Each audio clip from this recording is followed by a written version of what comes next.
Many people call themselves as devotee of God.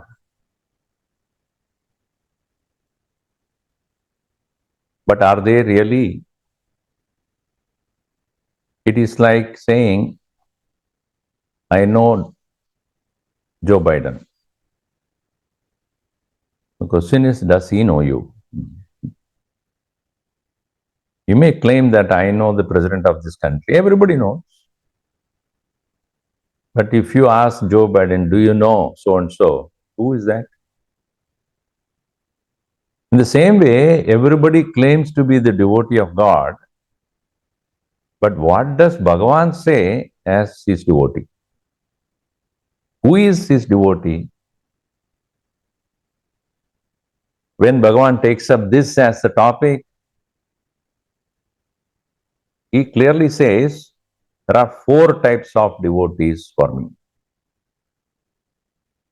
Caturvidha bhajante mam jana sukridinorjuna arto jignasur artarthi jnanicha bharadarshava. There are 4 kinds of them. Caturvidhaha bhaktaha. 4 kinds of devotees. Mam bhajante. They worship me. They are all sukritinaha. Sukritinaha means they have done good deeds over many lives. Sushtu karmani kritaha. Those who have done good actions. That actually the word Shukriya came from Sanskrit. Sushtu kriya. Shukriya. So Shukriya is, you have done good things. Thanks. You helped me, therefore Shukriya.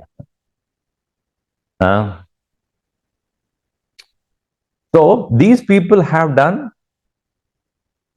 good deeds over many, many lives. Not this life. That's why when a thought of doing something good comes to your mind, you should do it immediately. Because it doesn't come very often. For us to do good things, you have to work out, think about a lot. For these people, to do good is natural. Just like a person who has trained in particular field or music, let us say, when somebody asks, okay, why not you sing? There's no thinking. Okay, I will sing because the mind has already tuned to certain songs or bhajans have well learned. Okay, here is a song. If you ask any of the teenagers to sing, no, we are not prepared. What is the preparation? If you have really learned, there's nothing called, no, wait, you have not told me that you have to sing, so I don't know. They may be going 8 years, 10 years for learning also. But if you suddenly tell sing, they can't do. Meaning it is not has become their personality.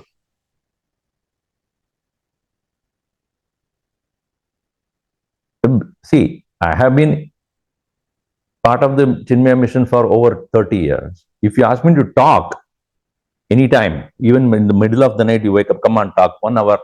Because that has been trained in my system.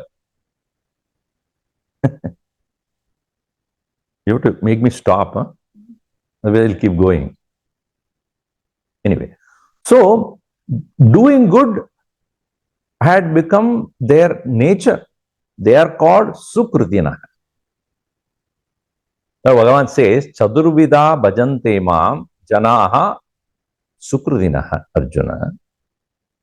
And who are the 4 types of people? Artaha, Jignasu, Artarthi, and Jnani. He divides them into 4. And all the 4 of them come to me for a purpose. See, anything that we do, we always look at what do I get, what do I get, what do I get. Nobody does anything without looking for something in return. So among these four people, three of them are those who come to me for certain things. The first variety is Artaha. Artaha means what? Those who have arthritis. So, no. Artha means those who have physical affliction, something troubling them, like arthritis for that matter. So some physical affliction which drives them to Bhagavan because they tried all things. Allopathy, homeopathy, naturopathy, then they go to Tirupati, Sripati, Ganapati. All pathis are done, so now let us go turn ourselves to Ganapati, Sripati. So they come to me for overcoming their physical afflictions. So here, this is one category. Artharthi means those who are seeking, artham means wealth, money, comfort, some kind of happiness, health, not health, health is covered in the previous one. So some kind of status in the society, standard of living, some power, some authority, promotion, all that. Something which is going to make them happy in the society by comfort, etc. So those people also come to Balaji, those people go, most of them are like that. Put the money in that hundi, saying that silent partner you are, and put 10% of the profit, no, 10 is too much, 5% of the profit, I give to you. There are many temples in India which are specialized to certain things. Visa Venkateshwara. You go there for visa. The American visa you get when you go and worship. Passport Balaji. So you go, you go there, apply for a passport, you get it there only. India is very funny. They have specialized places for all these things. So, those who want artha, wealth, luxury, comfort. The third category is jignasu. Jignasu means those who want to have the knowledge about God but not seeking God. They want to know. They are out of intellectual curiosity. All the Pandit log are like that. Those who are learning many different rituals and all those things, they are the people who may be doing worship of God not for moksha. Or also they are studying many things also that for intellectual curiosity. So those people also, to know the meaning of the scriptures clearly, they will think about God. So those are also there. The fourth category says Jnani. Jnani Bhakta. The Jnani is one who goes to Bhagavan not for any of this. Not for overcoming physical afflictions, not for wealth, not for mere intellectual learning, but to discover God, to find Him, to reach Him.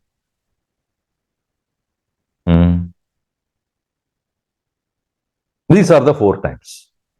Artha, Jignasu, Artharthi, Jnani, cha, He Bharatarshava. In this, we find Artaha, meaning those who have physical affliction because of which they call out for the God. Examples are Draupadi or Gajendra. You know the story about Draupadi, how she was humiliated in the court of the Kauravas, and how all the husbands have given up, and even Dronacharya, Bhishma Pitamaha, Dhritarashtra, who are elders in that very court, have kept quiet. They could not raise their voice against Duryodhana's atrocity, and therefore there was nobody to help. At that point, she wanted to get the protection from Bhagavan. So she called out for him and he helped. Similarly, Gajendra, who was mighty elephant, all right. He was the ruler of that forest, as though Gajanam, Gajeshu Indra. Among the elephants, he was like Indra, a king, kingly elephant. But then once he got into a small lake, and it so happened that others were also watching, but once he got into the lake, a crocodile came and caught hold of his feet. And then he could not come out, because inside the water, crocodile is very, very strong. Outside it may not be. If it comes outside, it would have thrashed.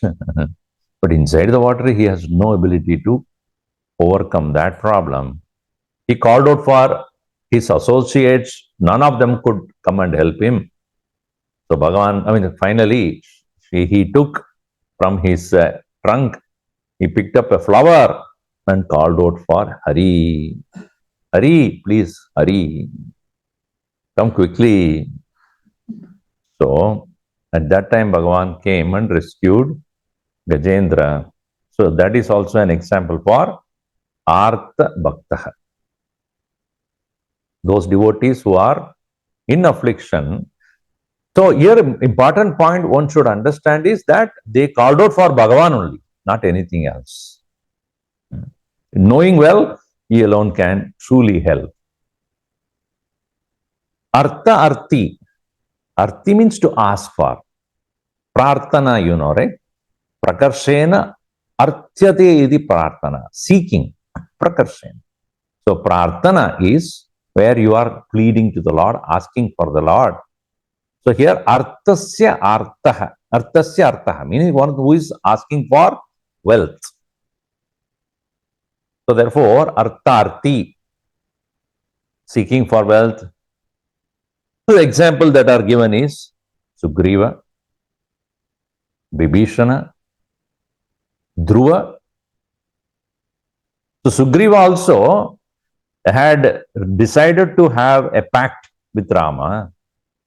But he was very benevolent to think, no, you do this, I do that.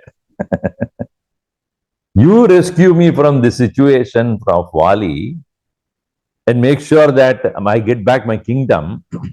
Then I will use the monkey army to find out where Sita is and then bring her to you. So therefore, he also came to Bhagavan, or Bhagavan was brought to him by Hanumanji for the sake of him to get back his kingdom.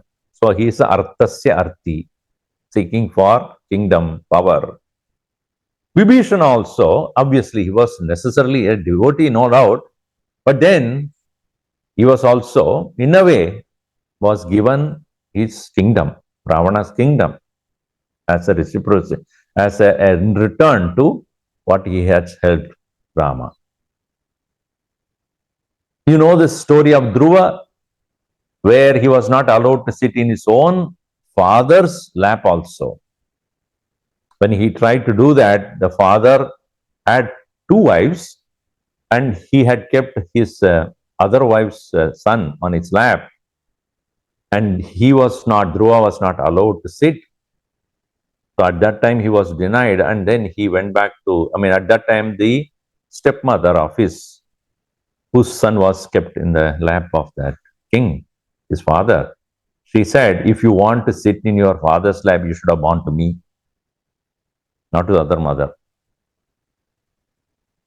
So he was very humiliated and went to his mother. And also that stepmother said, at least pray to God that next time you are born to me. Some kind of very hurtful. He went back and asked the mother, see, this is what she said. So obviously she got very furious. How dare she say such thing? But she replied, the mother replied to him saying that whatever she said was wrong, but one thing she was saying is right. What? You should pray to God for anything you want. So Dhruva decided to go and seek the Lord's help. So he went in solitude, seeking one thing. What? I want to have a kingdom of my own. I do not want to ruin anybody's kingdom. I have my own kingdom so that I don't need to ask anybody else. But how do I do that? He doesn't know, a young boy who doesn't know what to say, what to do, Nama Japa, nothing. At that time, Narayana, Narada came there, said, looking at the young boy. So he said, your problem I understood. Take this name, Om Namo Bhagavate Vasudevaya. And this. And boy went on and on and on and on. Many, many days. He stopped eating. He stopped drinking water. He was living in only leaves. The leaf also he left. Finally, only by air. That much of intensity, because young boy did not know what else to do. And Bhagavan appeared and said, what do you want? He said, I want a place nobody has ever before ruled, and nobody ever will rule that kingdom other than me. So Bhagavan smiled and said, okay, that is what you want, you get it. So he gave him a kingdom known as Dhruva Nakshatra. It's known as Dhruva Nakshatra. In Western world, it's known as Pole Star. Is it North Star or Pole Star? I think Pole Star. So now Dhruva is also an Artharthi. The second category. Jignasu, one who is seeking knowledge. Uddhava is the best example for that, where he wanted to know the purpose of the Lord's avatar. So, what is the message that he wants to give to the world? I want to know. And Uddhava followed him even towards the end of his life. Krishna's manifestation, and he gained that knowledge from Krishna. So these are all the example. This way, Jignasu, Arthartaha, Artharthi. Now, it is said that all of them are considered by the Lord as Sukrudinaha.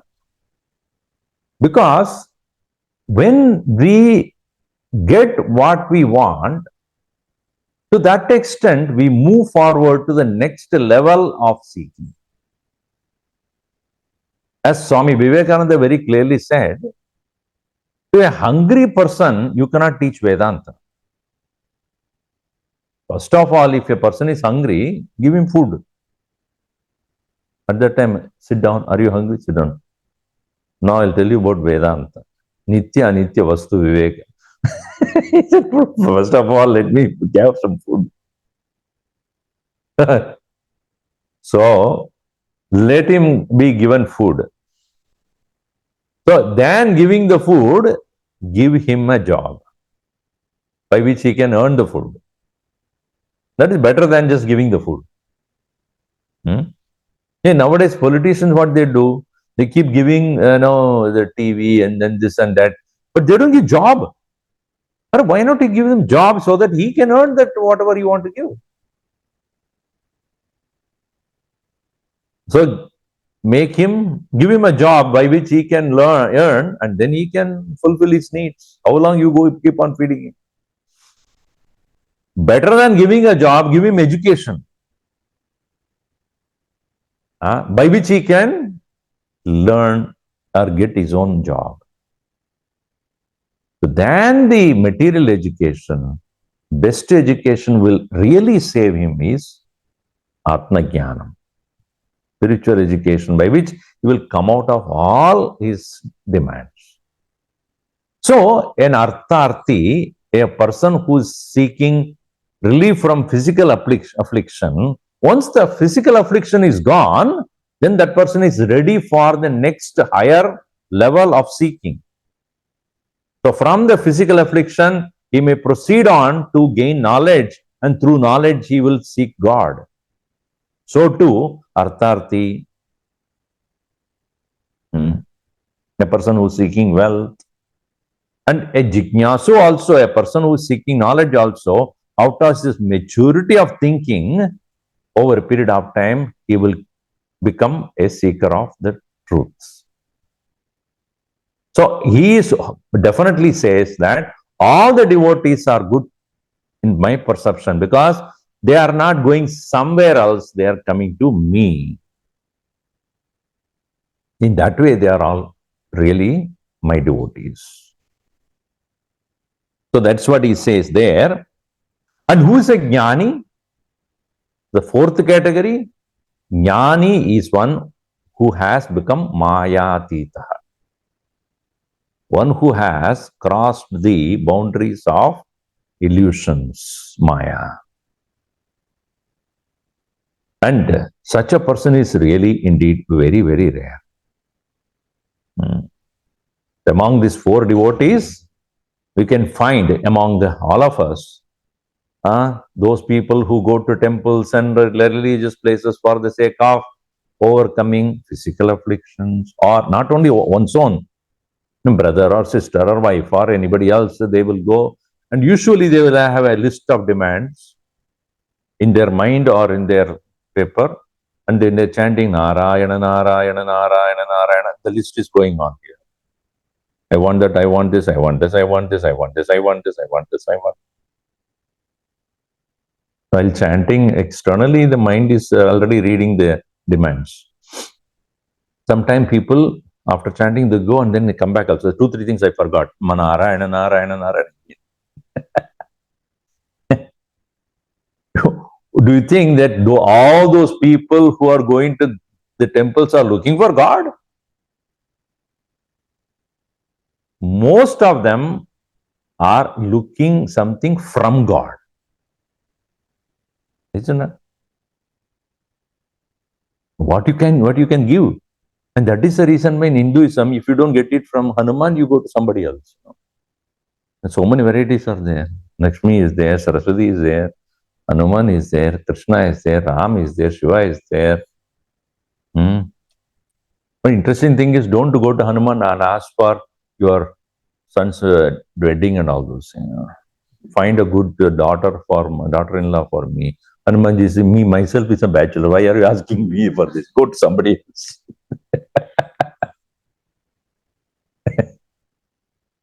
I was telling, interesting thing is, when marriage function is going on, I have seen this tragedy happening. In the marriage, mantra, marriage mantras are specifically given in our Shastra. And when the marriage mantra is going on, in between they do Hanuman Chalisa also. Hanumanji comes in, what am I going to do here? The worst thing is, as a part of the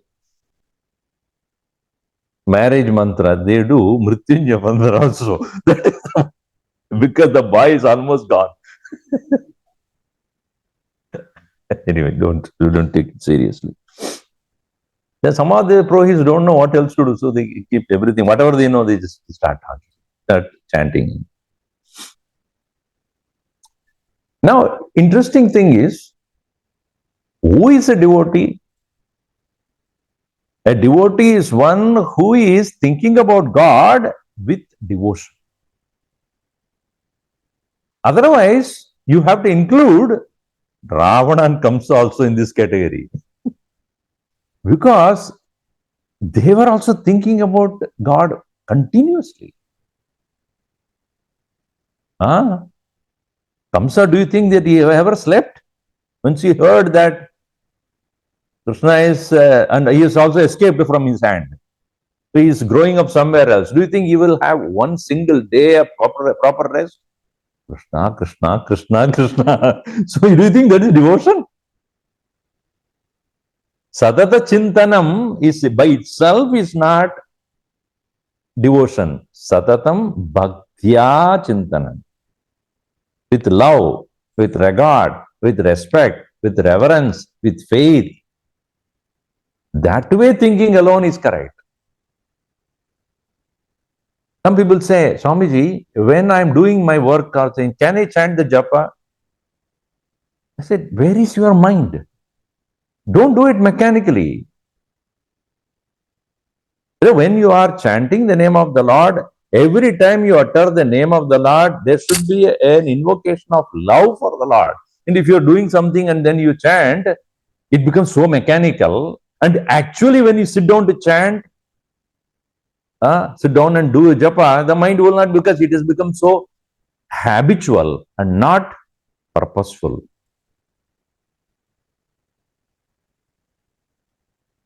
One should take up the name of the Lord, even once or twice you utter, it should become a means to apply your mind at the feet of the Lord.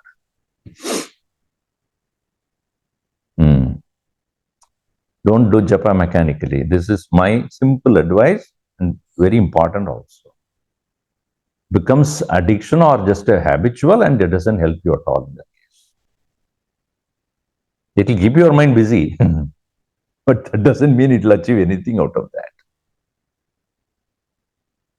So even as remembrance of the Lord is done by even Kamsa and Ravana also, but they are not regarded as devotees by the Lord. This is one thing. Continuing that, why Bhagavan has said Jnani is a person, is a different category. Tesham Jnani Nitya Yuktaha Eka Bhaktir Vishishyate Priyo hi Jnaninaha Atyartam Aham sa Mama Priya. Tesham, among these four of them, Jnani Nitya Yukta is always connected to me, not when the demands are there. See, in the case of all the other three, as I said, they are not looking for God. They are looking for what they get out of Him. So where is their devotion? In the God or what He gives? Even though they are going to Bhagavan only, but there, the purpose of going there is what? I regard Bhagavan because He can give me what I want. Whereas in the case of a Jnani who has no demand at all, that is the first and foremost characteristic of a Jnani. I want nothing. I want Bhagavan. If somebody comes to your home, your friend, after many years of not seeing you, he or she comes. Oh, how many years we have, and since we have seen last time. So nice to see you, you know. So you also are very happy to see that person after long. Maybe your college mate or university friend or something. You know? So what are the things happened in your life? Tell me. And then next 1 or 2 hours you start talking. And after some maybe 1 or 2 hours of discussion with you and that person, by the way, I'm starting a business and I know that you're doing well. So can you invest your money in my new business? Now you know the purpose of his visit. Not that very curious to see you after so many years. The underlying current is what? मुझे पैसा चाहिए आपसे. That is the idea. Then you say, if you are alert, you will know, oh, the very will tell you, oh, what, that is the reason. Similarly, Bhagavan, Krishna, Krishna, Krishna. क्या चाहिए आपको? When you say, no, I want this, I want that. Oh, so So that's why when you see a very naughty smile in the face of the Lord, because always he knows, iski koi aur matlab hai. This is something else he wants. But a jnani, when he stands in front of Bhagavan, nothing goes in his mind. It is said, Swami Vivekananda, earlier known as Narendra, he was from an ordinary household. He happened to meet Sri Ramakrishna because he was curious. He was a jignasu. He was wanting to know whether there is really God at all or not. This person claimed to have seen God. So he went to him, asked him, and started to become his disciple and started to learn about the greatness of devotion to God. And he also became a Kali Bhakta, like as much as Ramakrishna was, Sri Ramakrishna was. And he became so, whenever he would think of Mother Kali, he would become so emotional. And because he got that feeling of for the Lord from his own Guru. And the first time he was very skeptic when he looked at him. And later on, because he thought that whenever name of Kali is uttered, he will go into a kind of a complete, what do you call that? Tushni bhava, complete silence. And tears will come out of his eyes. So Narendra used to wonder, why? What is it? And later on, he come to emulate this same feeling for mother. And then it so happened, his father passed away. And the earning member, he was not a person who earning member. He all the time he was with Thakur. So when he learned that his father passed away, then he went and did all the kriyas, but only to find out that his house needs money. There was no, way of surviving. So he came to Thakur and said, what do I do?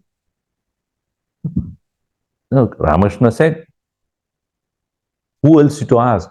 Go and ask mother only. Go. She will give you. She will definitely provide what you want. He went there and after some time he came back to Thakur. Thakur means Ramakrishna. So he said, you asked? He was in tears. He said, when I went there, mind is blank. I just couldn't ask him. I couldn't think. My mind is not able to think of anything else but looking at her, and only love for the goddess has come to my heart. There's no other thought in my mind. What do I do? Go back. Then 2-3 times we went back and said, I couldn't. Then at that time, Thakur said, you are a jnani. You cannot. But things will happen right to you. But this is the height of devotion where your mind cannot ask for anything else. That is called jnani bhakta. That's why Bhagavan says, Tesham jnani nitya yuktaha eka bhaktihi vishishyate. There's only one devotion. What is that? I want you because you are me. The real essence of me is you. That's why Bhagavan says, Priyohi jnaninaha atyartam aham. For me, for the jnani, I am the most dear. Aham jnaninaha atyartam priyaha. And the same atyartam can be used both ways. It's called Dehli Dipanyaya. Saha mama atyartam priyaha. As much as he thinks I am the most dear, I consider him as most dear. So that is the difference between the other 3 devotees and jnani. Jnaninaha, therefore, here, and he had overcome all other distractions that will keep his mind away from God, which is none other than the power of Maya. Power of Maya is that which will take our mind away from God. And therefore, Bhagavan Krishna has said, Ye mam bhajante te eva mayam taranti. Those who take shelter in me, they alone can truly cross over the power of Maya. So, Mamevaye prapatyante, those who surrender to me, Mayam esam mayam tarantite. They only can overcome this. So, Jnani is one who has gained the ability to overcome because of the Eka Bhakti. So, that is why, even though all devotees are great, udara sarva evete, Jnani tu atma iva mematam. Astita sahi yuktatma mameva anuttamam gatim. Even though they are all great, udaraha means they are all really great people, but they are not looking for anything else. Everything they want is from you only. So therefore, that way udara, sarva evete, all of them are. Jnani I consider as myself. Jnani to atma eva me matam. Why he considered Bhagavan himself says Jnani to Atma eva? Because Jnani hi mam Atma iti janati. The Jnani knows me as Atman. Therefore, because he very many places said, as per your devotion approach, so will be my reciprocation. Bhagavan is very clear. The way you approach me is the way I extend myself to you. If you love me as a person who can give wealth, I will be a wealth giver. Yo yam tanum bhaktaha shraddhaya architum ichchati tasya achalam shraddham tameva vidadamiham. Whatever be the kind of approach people have towards me, to that extent I will also give you. But a jnani approaches me as what? Tom Atma. You are myself. So what should I be? If you consider me as yourself, I also consider you as myself. Udara sarva evete jnani tu atma eva me matam. Astita sahi yuktatma, because he has determined correctly. Mameva anuttamam gatim, because he considers me as the highest goal. So this is the reason why Bhagavan considers Jnani as his Atman, Jnani as his own self. That is why such Mahatmas are durlabhaha to find out. They are not easy to get to in our life. If we happen to have a darshan of such a Mahatma who has discovered Bhagavan as his own self, then such people are Bhagavan himself. Bhagavan says that Atma which he discovered is me, and therefore I am there for him all the time as him. So this is the first one. The second topic that we have is Bhakti-mukti-daayai Namah. Bhakti mukti deta hai. But Gita gives both. Bhakti or mukti, both. Means and the end. The means to mukti is, means to liberation is bhakti. And that also is provided by this Bhagavad-Gita as much as the way to liberate also. So, Bhagavan Krishna says, it takes many lives actually to gain this correct understanding. Bahunam janmanam ante jnanavan mam prapatyate vasudeva sarvamiti samahatma sudurlabhaha. After many lives. So that means what? Swamiji, how many lives? It depends upon how intense is your seeking. Right? Even in the worldly sense, if you want to learn any new skill, how fast I will learn depends upon how intensely I practice. Right? Once in a while I do it. Then once in a while, once in a life, many life later you will get to there. But here Bhagavan says, over many lives, a person has perfected himself. Bahunam Janmanam Ante, at the end of many lives. Why? Because we have accumulated so much in our head. So many impurities, so many vasanas, so many desires, so many entanglements, so much of bondage, so much of demand, so much of impurities. So many of them are there, hidden or known. When do they go? Not one lifetime is sufficient. Swamiji, very discouraging. At least start.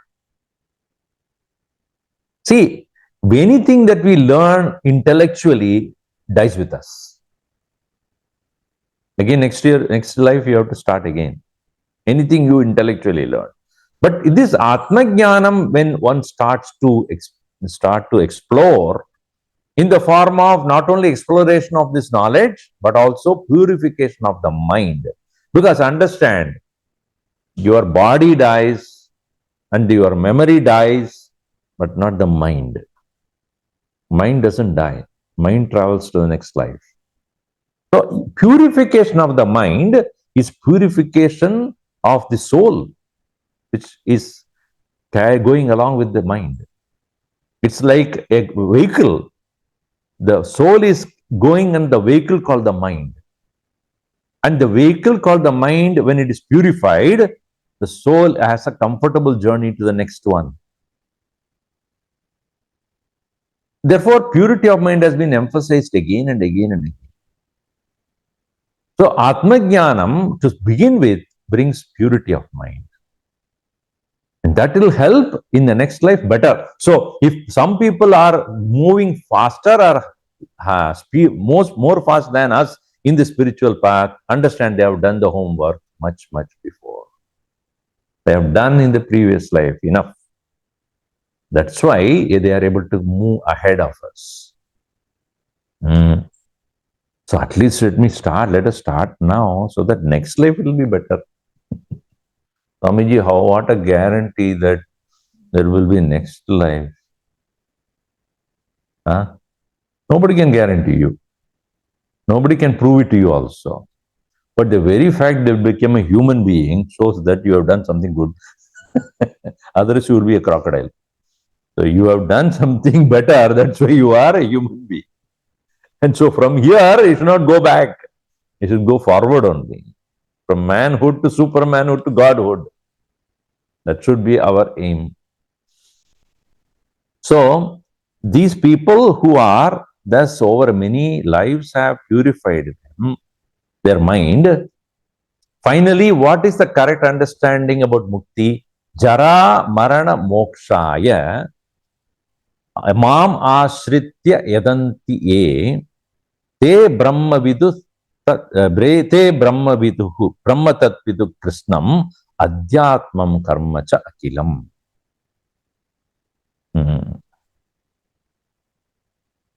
Our understanding of moksha must be very clear. Moksha is not a place to go. Many of the people have a misunderstanding. Mukti means mukti. First of all, mukti is nothing but going into heaven and enjoying more than what we can enjoy here. Isn't that what we think? Most of us think. Where you go and then clap of the hand, you get pizza. You don't need to do anything. For that, you can go to any 5-star hotel also, if you have the money. Oh, there I go and enjoy anything that I want. That is not mukti. Nor even in the proximity of the Lord. To mukti here really means is jara marana mokshaya. To come out of this endless cycle of old age, death, birth, this cycle. Jara marana mokshaya, for the sake of coming out of this old age, death and suffering, etc. Mam ashritya, keeping me as their shelter. Yajanti ye, those who are worshipping me. Te tat brahma viduhu, they become the knower of Brahman. Krishnam karma cha akilam.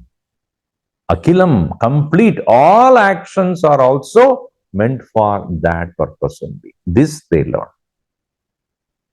And therefore he says, Esham dvandagatam papam jananam punyakarmanam te dvandva moha vinirmuktaha bhajante mam dridhavrataha. Those people, those whose end of papa has happened, meaning no more they are prone to do anything sinful. And at the same time, what causes us to make sin? Because we have constantly dividing the world into I want, I don't want, I like, I don't like. This kind of, dvandva. Dvandva means pairs of opposites. This is what makes our life so difficult, because we do not know what to choose at any given point of time. And when we choose something that is not easily available to us, so we go in the roundabout ways to achieve that, or the shortcut to get what we want. So, yesham tvandvagatam papam to antagatam papam, those people, jananam punyakarmanam, they dvandva vinirmuktaha, they become free of these dualities.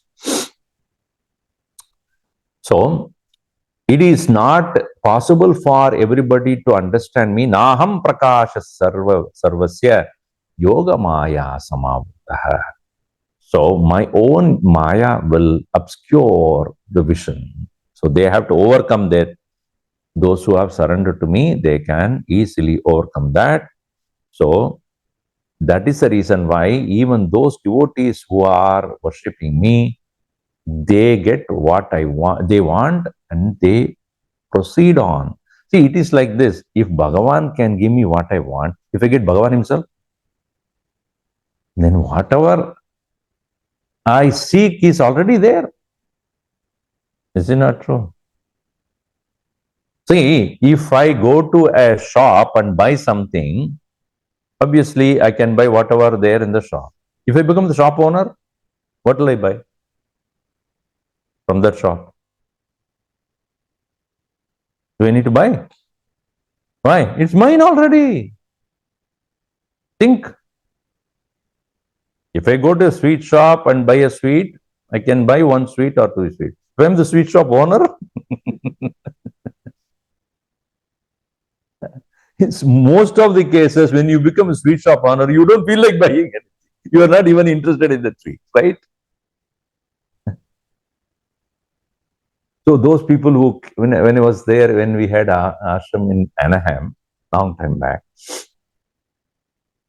they come and ask me, Swamiji, you are almost at the entrance of Disneyland. How often you have went in this past 10 years? Once. Why? It's here only, no? Those who came from outside, it has become a very, exciting place, isn't it? So, and there they have written, happiest place on earth. Right? You ask the people who are working there, this is the happiest place. So those who are visiting that place, it is the happiest place. Those who are working there.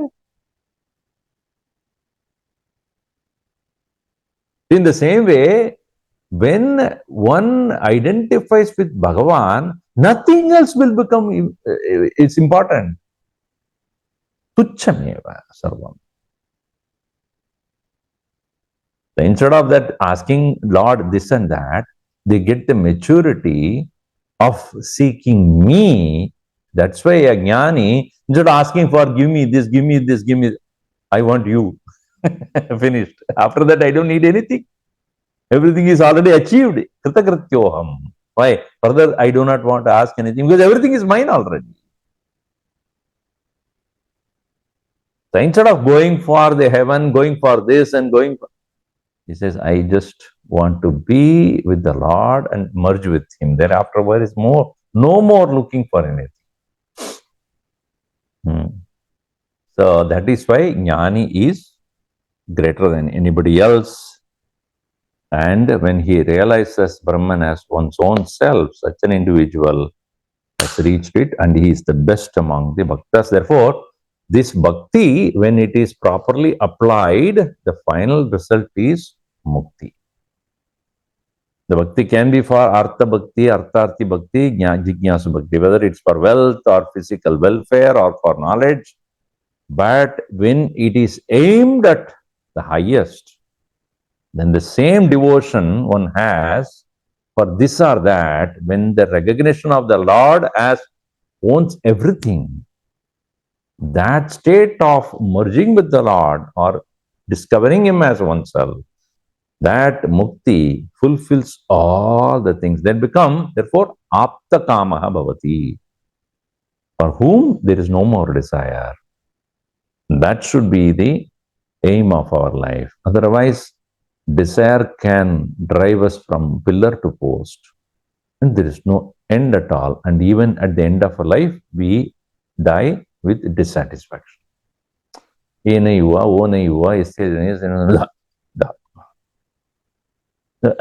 at the time of death, you are not happy. What kind of a life you led then? When I see the people who are 75, 80 and still they are unhappy, kya kiya aapne in this whole life? 70 years of living and still unhappy? Huh?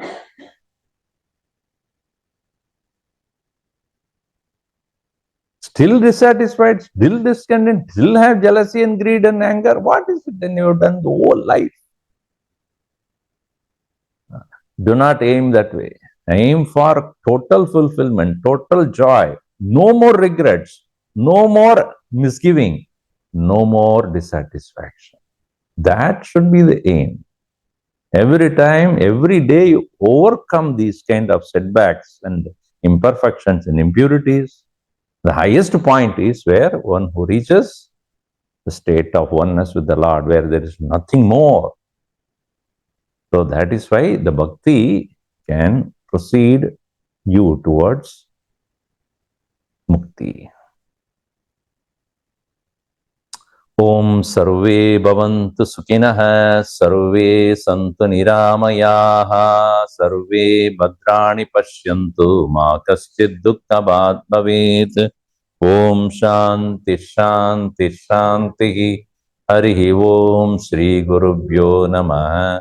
Harihi Om.